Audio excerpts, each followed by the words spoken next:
রবিবারের সকালে আলো ফুটতে উৎসবের আবহ। গণতন্ত্রের উৎসবে সামিল হলেন সাধারণ মানুষ। স্বশাসিত জেলা পরিষদ নির্বাচন 2026-এ দক্ষিণ জেলার বিভিন্ন কেন্দ্রে মূলত শান্তিপূর্ণভাবেই সম্পন্ন হয়েছে ভোট গ্রহণ। দক্ষিণ জেলার 26, 27 ও 28 নম্বর নির্বাচনী ক্ষেত্রের অধিকাংশ বুথে ভোটারদের স্বতঃস্ফূর্ত উপস্থিতি লক্ষ্য করা যায়। 27 নম্বর ক্ষেত্রের মুহুরীপুর ভুরাতলী কেন্দ্রের Sonaichhari Vidyasagar school, Ishwarchandra Roajapara high school, Ratanpur ADC ভিলেজের মনিরাম বাড়ি এবং রামরাইবাড়ি স্কুলে শান্তিপূর্ণভাবে ভোট গ্রহণ হয়। অথচ এসব ভোট কেন্দ্রের শান্তিপূর্ণ ভোট নিয়ে অনেকেই শঙ্কিত ছিল। সকাল থেকে ভোটারদের দীর্ঘ লাইন দেখা গেলেও বেলা বাড়ার সঙ্গে সঙ্গে ভিড় কিছুটা কমে।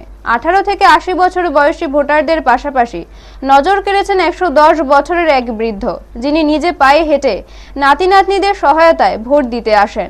একই ছবি ধরা পড়ে 28 নম্বর শিলাছড়ি ও মরুবঙ্কুল এলাকার বিভিন্ন বুথেও। নারী পুরুষ নির্বিশেষে ভোটাররা সুশৃঙ্খলভাবে লাইনে দাঁড়িয়ে ভোট দেন। তবে 26 নম্বর নির্বাচনী ক্ষেত্রের কয়েকটি বুথে অশান্তির অভিযোগ ওঠে। শাসক দল বিজেপি প্রার্থী ও সমর্থকদের উপর হামলার অভিযোগ রয়েছে তিপ্রামথা ও আইপিএফটি সমর্থকদের বিরুদ্ধে। এই ঘটনায় বিজেপি দলের প্রার্থী সঞ্জীব রিয়াং সহ কয়েকজন আহত হন। আহতদের প্রথমে জোলাইবাড়ি হাসপাতালে চিকিৎসা দেওয়া হয়, পরে বাইখোড়া থানায় লিখিত অভিযোগ দায়ের করা হয়। যদিও এই বিচ্ছিন্ন ঘটনাগুলি ছাড়া অধিকাংশ কেন্দ্রে ভোট গ্রহণ শান্তিপূর্ণভাবেই সম্পন্ন হয়েছে।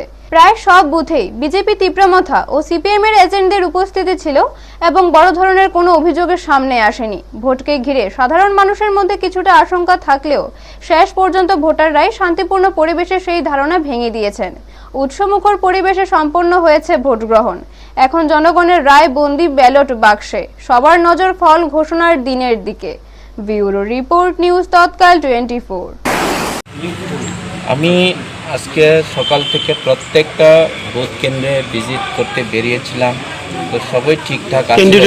ক্যান্ডিডেট হিসাবে বিচন্দ্রনগর কলসির ক্যান্ডিডেট হিসাবে তো যখন কয়ফাং তুরুমাতে যে আমার 26-এর 35 নং ভোট কেন্দ্রে ভিজিট করতে গিয়েছিল, তখন আমি সব কিছু ঠিকঠাক ছিল। তখন ভিতরে ঢুকে বেরিয়ে আসার পথে আইপিএফটির সেই শুক্লাচরণের বাহিনীর রাধা ত্রিপুরার নেতৃত্বে তিপ্রামথার লোকদের নিয়ে উনি আমাকে পিছন দিয়ে আঘাত করে, পিঠে, হাতে এবং মাথার মধ্যে আঘাত করে। আইপিএফটি এবং তিপ্রামথা মিলে তাদের, আমার মনে হচ্ছে তাদের আগেই প্রস্তুতি ছিল যে আমি যদি ওই এলাকার গিয়ে ঢুকি তাহলে ওরা আমার উপর অ্যাটাক করবে। ওরা বলেছিল আমরা বিজেপি নাকি বাঙালি পার্টি, আর ওরা নাকি এডিসির মেইন মালিক হয়েছে নাকি তারা, যার কারণে আঞ্চলিক পার্টি ছাড়া এডিসিতে জায়গা হবে না। তো রাধা, তো আমি যতটুকু জানি, জুলাইবাড়ির যারা লিডার আছে তারাও সবাই জানে যে রাধা ত্রিপুরা আইপিএফটির নেতা ছিল ওই এলাকার। তো প্রথমে রাধা ত্রিপুরাই আমার উপর এসে অ্যাটাক করেছিল এবং ওনার সাথে তিপ্রামথার অনেক লিডাররা ছিল।